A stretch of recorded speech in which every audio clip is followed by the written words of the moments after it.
اور آدمی اپنی بیوی کی اطاعت کرے گا، جو بیوی کہے گی وہ مانے گا، وَأَقَّى أُمَّهُ، اور ماں کو آگ کر دے گا، ماں کی پرواہ نہیں کرے گا، ماں کی نافرمانی کرے گا، بیوی کی بات کو ترجیح دے گا، اور ماں کی بات جو ہے اس کو ثانوی حیثیت دے گا۔ بہت بدبخت تو ایسے ہیں کہ جو ماں باپ کو ویسے ہی دقیانوسی کا تانا دے کے کہتے ہیں تمہیں تو پتہ ہی نہیں کسی بات کا، دنیا کہاں چلی گئی، اور ان کی کسی بات کو، کسی مشورے کو اور کسی حکم کو کوئی ترجیح نہیں دیتے۔ لیکن جب بیوی اور ماں دونوں کا حکم مقابلے میں آ جائے تو اس وقت وہ بیوی کے حکم کو ترجیح دیں گے۔ یہ قرب قیامت کی علامت ہے جو کہ ہم واضح طور پہ اپنے معاشرے میں دیکھ رہے ہیں۔ وَأَدْنَى صَدِيقَهُ وَأَقْصَى أَبَاهُ، دوست قریب ہوں گے، باپ دور ہوگا۔ دوستوں کو قربت دی جائے گی، ان کے ساتھ بیٹھنا اٹھنا بھی ہوگا، کھانا پینا بھی ہوگا، گپ شپ بھی ہوگی۔ دوست ایک بیل دے تو بندہ دوڑا جائے گا دوست کی پکار پہ، لیکن ماں باپ جو مرضی کہیں تو ماں باپ کی بات کو کوئی ترجیح نہیں دی جائے گی۔ یہ قرب قیامت کی نشانیوں میں سے ایک نشانی ہے، اور اس وجہ سے آج لوگ محروم ہو گئے ہیں اور گھروں میں برکت نہیں رہی۔ ماں باپ اگر کچھ کہیں، کوئی چیز لانے کے لیے بھی کہیں تو بچہ سو بہانے کرتا ہے اور دوست کی پکار پہ لبیک کہتا ہوا بھاگ اٹھتا ہے۔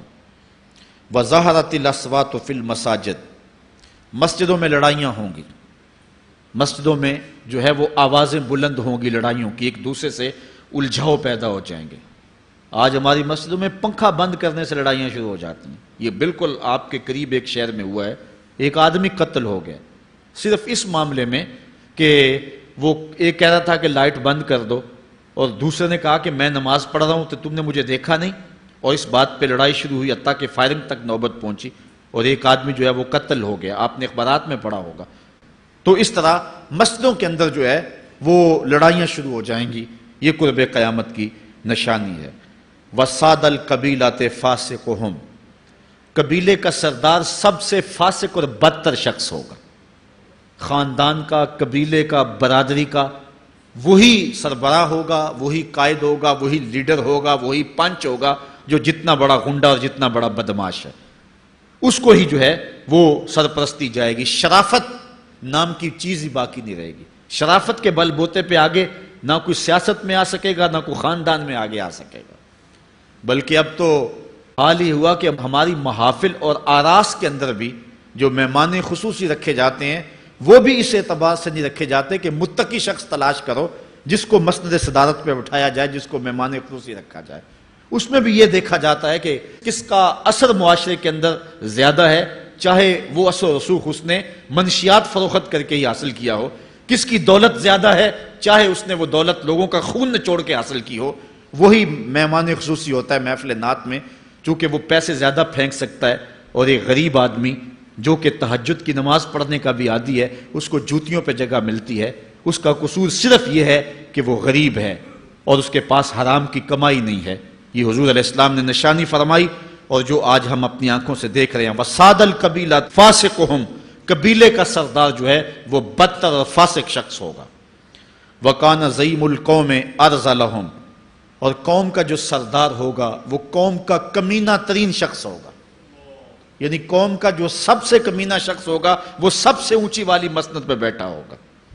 اور آپ دیکھ لیں، صرف پاکستان میں نہیں پوری دنیا پہ دیکھ لیں کہ ایسا نہیں دیکھ رہے ہم کہ جو بدبخت ہے، جو کمینہ ترین شخص ہے، فلک نے بخشی ہے انہیں خواجگی، جو جانتے نہیں روش بندہ پروری کیا ہے، جن کو اپنے نفع نقصان کا بھی نہیں پتا، اپنے آپ کا بھی شعور نہیں ہے، ہم کون ہیں، کس لیے آئے ہیں، جو مقصد حیات سے بھی آگاہ نہیں ہے، تو وہ قوم کے سردار ہوں گے۔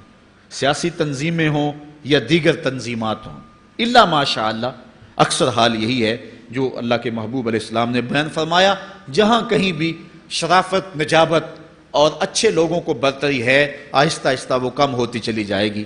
اور یہی ہوگا سارے کا سارا نظام، جب قیامت آئے گی تو یہی ہوگا کہ جتنا برا شخص ہوگا، جتنا کرپٹ شخص ہوگا، جتنا ظالم شخص ہوگا، جتنا ڈاکو لٹیرا اور انتہائی کمینہ صفت شخص ہوگا، وہی جو ہے وہ قوموں کا سردار ہوگا۔ وَأُكْرِمَ الرَّجُلُ مَخَافَةَ شَرِّهِ، اور آدمی کی عزت اس کی شر سے بچنے کے لیے کی جائے گی۔ فلاں بندے سے اگر تعلقات قائم نہ رکھے تو ہمیں نقصان پہنچائے گا۔ آج 10 نمبر کا غنڈہ بھی ہو تو لوگ اس سے تعلق ضرور استوار رکھتے ہیں، یہ فخر سمجھتے ہیں۔ آج کل افطار پارٹیاں ہو رہی ہیں اور اس میں ان کو بلایا جاتا ہے دعوت افطار پر جنہوں نے روزے ہی نہیں رکھے ہوئے۔ یہ افطار پارٹیاں نہیں ہیں، یہ ایک تماشا ہے جو لگایا جاتا ہے۔ اس لیے یہ ایک مزاج ہوگا قرب قیامت میں جس کا بیان حضور علیہ السلام نے کیا، جبکہ ہم ہر روز یہ اللہ سے وعدہ کرتے ہیں وَنَخْلَعُ وَنَتْرُكُ مَن يَفْجُرُكَ، دعائے قنوت میں کہتے ہیں اے اللہ جو تیرے حکموں کو توڑتا ہے ہمارا اس سے کوئی تعلق نہیں ہوگا۔ یہ روز عہد کرتے ہیں لیکن مسجد سے نکل کے اس عہد کو توڑ دیتے ہیں، بلکہ بہت سارے تو مسجد کے اندر ہی توڑ دیتے ہیں۔ وَظَهَرَتِ الْكَيْنَاتُ وَالْمَعَازِفُ، اور گانے والی اور بجانے والی عورتیں اور گیت گانے والی عورتیں، رنڈیاں، یہ جو ہیں وہ گانا شروع کر دیں گی اور یہ عام ہو جائے گا۔ اب تو حد ہو گئی کہ مذہب کے نام سے بھی یہ سب کچھ ہو رہا ہے۔ یہ شام کلندر کے نام سے جو پورے ملک کے اندر ایک جو ہے تقریب شروع ہوئی ہے، اس میں جو ہے ان عورتوں کو بلایا جاتا ہے اور لکھا ہوتا ہے باقاعدہ اشتہاروں کے اوپر کہ فلاں جو ہے وہ گانے والی آئے گی اور وہ جو ہے وہ اپنا کلام پیش کرے گی، اور یہ مذہب کے نام پہ ہو رہا ہے۔ اور حد یہ ہو گئی کہ یہ بڑھتا ہی چلا جا رہا ہے، اس کو روکنے کی گو مربوط کوششیں بھی نہیں ہوئی، لیکن ایک ایسا عمل تھا کہ جس کو ہر صاحب شخص برا سمجھتا ہے، لیکن اس کے باوجود یہ پھیلتا چلا جا رہا ہے، اور جو کچھ معاشرے میں ہو رہا ہے وہ حضور علیہ السلام نے پہلے ہی نشاندہی کی۔